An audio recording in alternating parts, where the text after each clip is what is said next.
Assalamualaikum warahmatullahi wabarakatuh. Salam Waalaikumsalam. Presidensial Institute. Kita menarasikan banyak hal, mendiskusikan banyak hal, berbagai masalah kenegaraan, sosial, politik, budaya, dan lain-lain. Kali ini saya berhadapan dengan seorang presiden. Iya. Presiden otonomi daerah. Jadi kalau saya Presidensial Institute, Prof. Waduh, iya. Jadi ini saya bagian yang urusan daerahnya lah. Iya, baik. Gimana, Prof? Sehat ya? Ya, alhamdulillah. Baik, Alhamdulillah. Ini profesor kita ini ahli dalam hal otonomi daerah. Jadi para bupati, wali kota, gubernur dan sebagainya sejogjanya harus menguasai tentang undang-undang otonomi daerah. Kalau nggak salah, undang-undang terakhir yang direvisi tentang otonomi daerah itu Undang-Undang Nomor 23 tahun 2014 ya, Prof? Iya, zaman Pak SBY ya. Ya. Sejatinya yang memberikan ruh tentang otonomi daerah itu apa, Prof? Kok kemudian kita gegap gempita dengan otonomi daerah ini, Prof? Iya.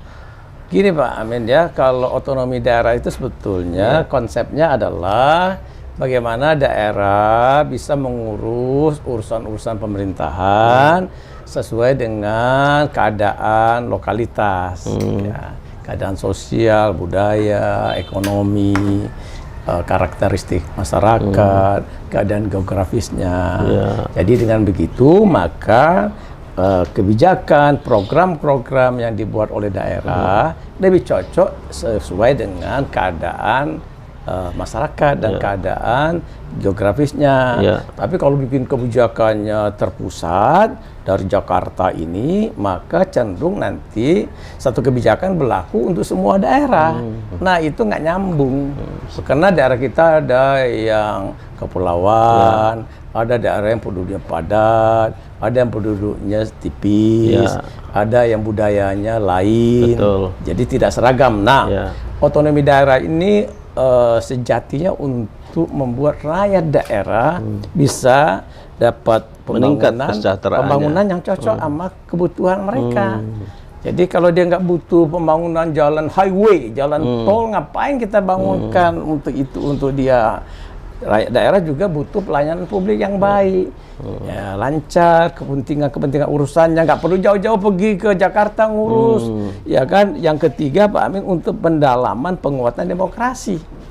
Nah, jadi sistem presidensialnya lembaganya Pak Amin itu tidak hanya kita bangun di pusat pemerintahan presidensial yang kokoh, yang hebat, tapi juga pemerintahan lokal yang demokratis. Nah, pemerintahan lokal yang bisa mendeliver apa yang menjadi kebutuhan rakyat, bukan maunya elit, bukan maunya pemerintah pusat. Nah, dengan begitu Indonesia ini bisa tumbuh dengan cepat ekonominya. Kalau dari situ sejatinya sangat mulia tujuannya sebenarnya ya. Luar biasa. Jadi kalau enggak dikasih otonomi,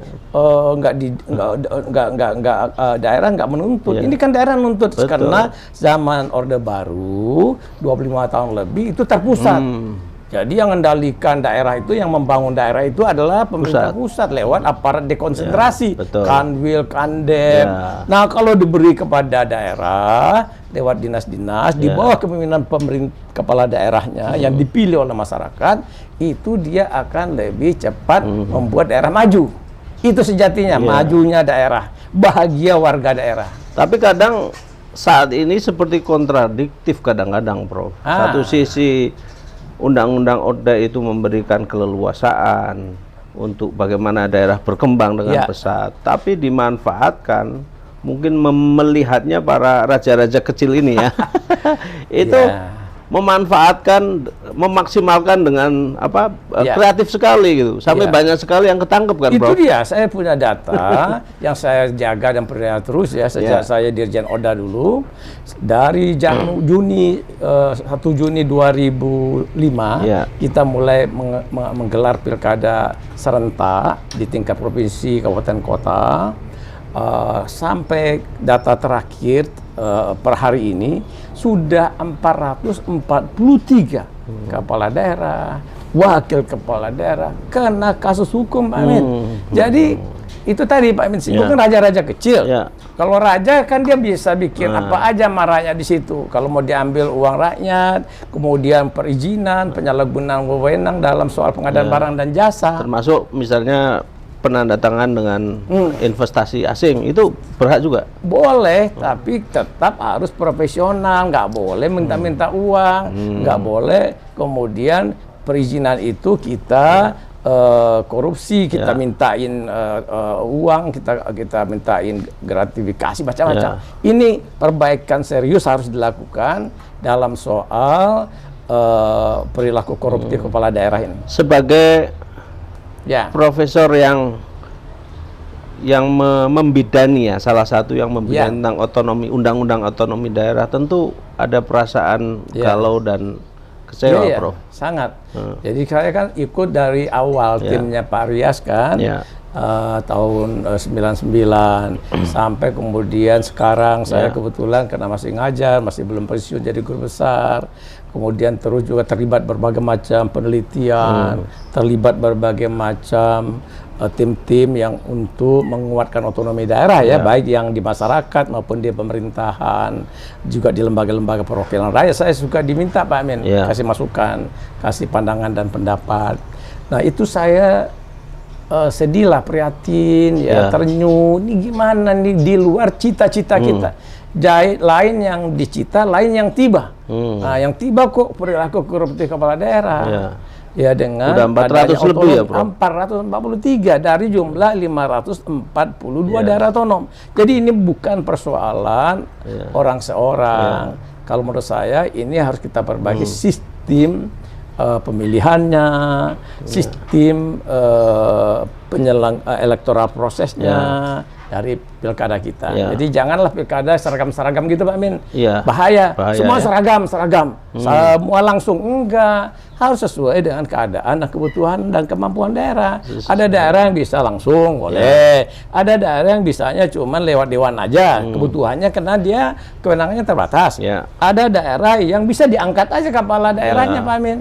Boleh. Waktu Orde Baru fine-fine aja gitu ya, nggak ada. Nah, itu contohnya ada hal yang yang baik kan. Praktek kita bagus, walaupun Orde Baru itu kritik yang sangat serius. Adalah korupsi ada tapi nggak ketahuan.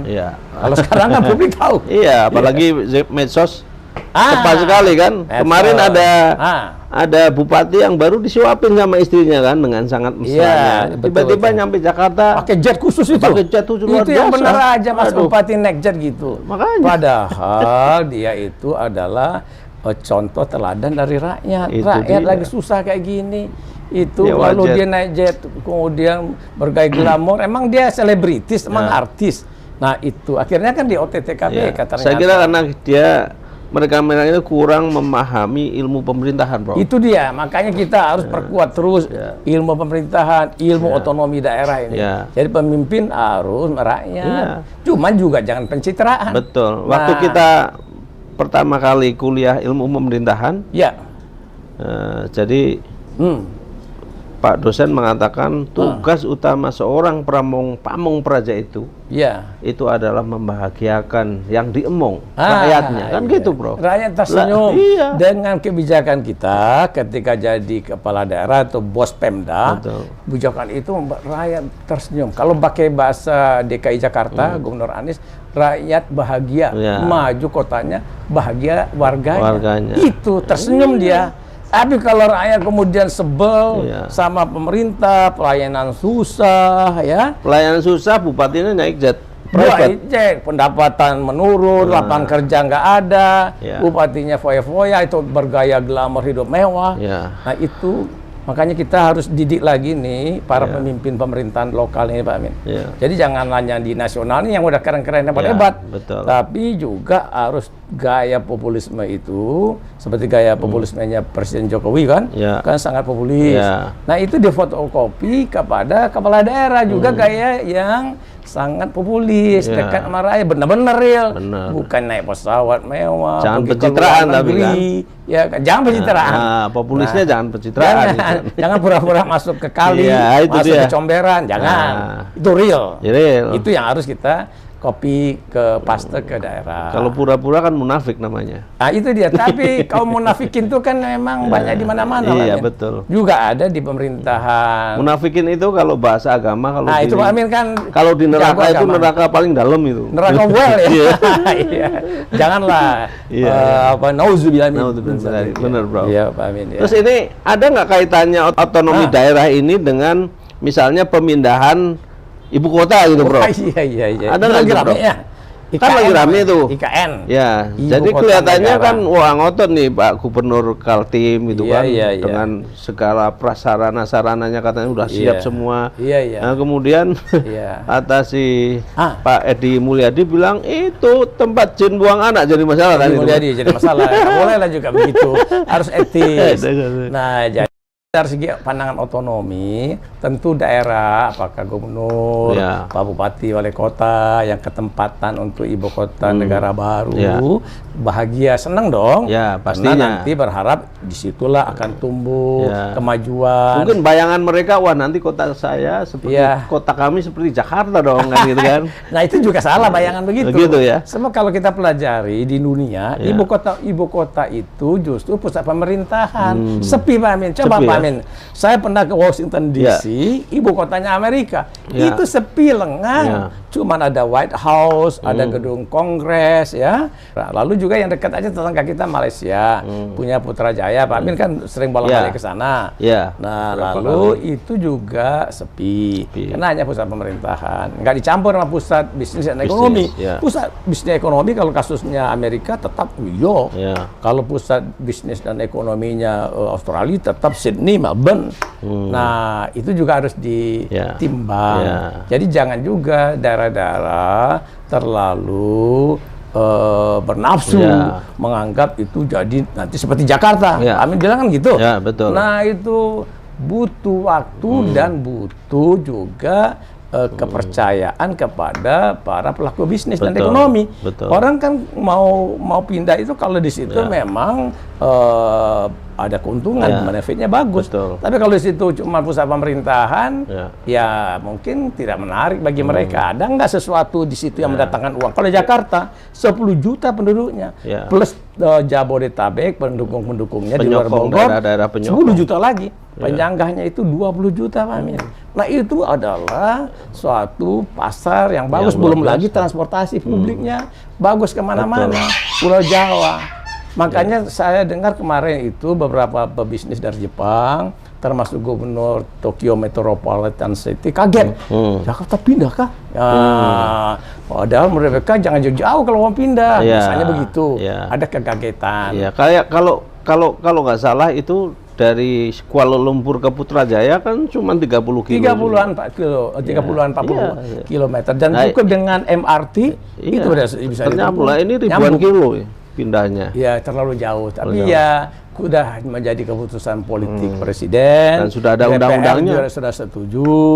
Tinggal mungkin harus disiapkan bagaimana ibu kota itu dibangun dengan tetap mengikuti kaidah-kaidah dari segi kemampuan Ya, termasuk kaidah perencanaan yang baik. undang-undang otonomi daerah tadi ya, Prof. Betul. Nah, jadi formatnya juga harus jelas juga. Ini ada kekacauan sedikit karena dicampur antara pemerintahan daerah khusus dengan otorita. Nah, padahal itu dua hal yang sebetulnya lain jenisnya. Ya. Nah, itu juga mungkin menjadi tantangan nanti bagi pemerintahan daerah khusus yang sekaligus juga sebagai otorita IKN Nusantara. Kan dulu ada daerah otorita Batam misalnya. Betul. Kemudian Ada wali kota Batam. Wali Kota Batam. Kan konflik, dualisme. Dualisme, betul. Bingung. Nah, tahu nggak Pak Amin solusinya bagaimana? Saya kebetulan ikut juga beri advis dalam pembuatan PP bagaimana mencari jalan tengah. Nah, Pak SBY juga sejak zaman Pak SBY, tapi formulanya ketemu di zaman Pak Jokowi dan Pak JK. Ya, yaitu dengan cara mendamaikan keduanya. Siapa yang wali kota itu menjadi kepala otorita atau kepala BP Batam. Jadi dengan demikian damai dia, dualisme terhindarkan. Tapi kalau ada otorita, lalu ada pemerintahan daerah sendiri, itu berbeda kewenangan. Nah, sekarang kan disatukan. Betul. Cuman pengertiannya yang agak kita belum paham banget, yaitu pemerintahan daerah khusus, lalu selanjutnya disebut sebagai otorita. Nah itu nanti artinya otorita kan nggak bisa punya kewenangan untuk membuat aturan perundang-undangan. Nah kalau nggak salah ya, yang ribut-ribut sekarang kan banyak kan teman-teman itu menyoroti tentang dari sisi ekonomi pemindahan IKN ini. Tapi dari sisi budaya, sosial, politik, apa segala macam itu kan juga harus dipertimbangkan tentunya kan. Faktor sosial budaya. Jadi itu kan ada masyarakat. Kalau saya tidak salah itu masyarakat adat aja, masyarakat adat yang nuntut kan kemarin. Iya, ada 100 ribuan penduduk di sekitar atau berada dalam cakupan kawasan ibu kota. Nah ini kalau kita tidak menggunakan pendekatan yang friendly, environment, kultural, itu nanti bisa juga menjadi memperlambat percepatan pembangunan ibu kota. Prof, sebagai closing statement, Prof, harapan Profesor Dr. Joher Mansyah Johan, apa yang dalam bayangan Prof Indonesia ke depan dengan segudang permasalahan ini? Saya melihat begini, kita tetap harus stick pada otonomi daerah, harus stick pada desentralisasi. Nah, kalau kita lihat tren global di pemerintahan lokal, kecenderungannya harus kita beresin desentralisasi politik. Pilkada kita harus kita bikin beres, supaya jangan ada politik uang, jangan pecah kongsi, jangan politik dinasti, jangan ada calon tunggal, dan kecurangan-kecurangan dalam pemilihan. Itu satu agenda besar. Yang kedua, desentralisasi fiskal. Jadi juga daerah itu harus diberdayakan, dia mampu mempunyai kemandirian fiskal, jangan netek sama Jakarta, sama pemerintah pusat untuk membiayai operasional Pemda lewat dana alokasi umum itu. Nah itu harus diperkuat kemandirian contohnya fiskal ini daerah. Timur yang sekarang dari Timur Leste, itu kan dulu netek betul sama pusat. Nah sekarang begitu lepas, sekarang katanya negara sendiri, puluhan ribu masuk ke Indonesia lagi, kita dengar, Prof, karena mereka kehilangan, nggak ada pekerjaan. Ya itu dia efek kan. Jadi kita juga harus mengupayakan perbaikan otonomi daerah, penguatan fiskal daerah. Jadi jangan diambil besar-besar oleh pusat ini. Penghasilan daerah bagi dong yang bisa dibagi secara proporsional. Yang terakhir Pak Amin, perbaiki desentralisasi ekonomi. Jadi jangan hanya desentralisasi politik, jangan hanya desentralisasi fiskal, satu lagi desentralisasi administrasi, namanya pelayanan-pelayanan yang berbasiskan digitalisasi kan juga sudah berkembang sekarang. Itu tambah lagi perkuat, tapi desentralisasi ekonomi, beri ruang kepada daerah untuk bisa menumbuh kembangkan ekonominya. Jadi dengan begitu daerah itu bisa tumbuh growing. Nah, dengan demikian itu menjadi agenda kita ke depan. Saya lihat melihat otonomi Indonesia ini, kalau kita bisa upayakan perbaikan desentralisasi politiknya makin bagus pilkadanya, desentralisasi administrasi makin bagus pelayanan publiknya, desentralisasi fiskal makin bagus potensi pengembangan pendapatan daerahnya, dan terakhir ekonomi lokal tumbuh kalau kewenangan-kewenangan di bidang perekonomian kita banyak berikan kepada daerah. Nah baru kita bisa melihat otonomi daerah itu membuat tersenyum bahagia orang di daerah. Amin. Terima kasih, Prof. Sama-sama. Mudah-mudahan podcast kali ini podcast yang membahagiakan. Sebagaimana harapan masyarakat Indonesia pada umumnya dan harapan kita semuanya. Profesor Joher Mansyah Johan, beliau adalah mantan Dirjen Otonomi Daerah di Departemen Dalam Negeri, dan juga beliau pernah menjadi PLT Gubernur di Riau ya, Prof. Betul. Kemudian beliau seorang guru besar yang juga khusus meneliti tentang otonomi daerah. Jadi podcast kali ini tidak salah untuk bicara tentang bagaimana otonomi daerah itu bisa dinikmati oleh masyarakat seluruh Indonesia yang berbasis Oda, tetapi juga bagaimana kita sebagai yang mengamati ikut bahagia. Salam Presidensial Institute menarasikan berbagai hal, mendiskusikan berbagai hal untuk memberikan satu solusi kepemimpinan Indonesia masa yang akan datang. Terima kasih. Assalamualaikum warahmatullahi wabarakatuh. Waalaikumsalam. Merdeka. Merdeka.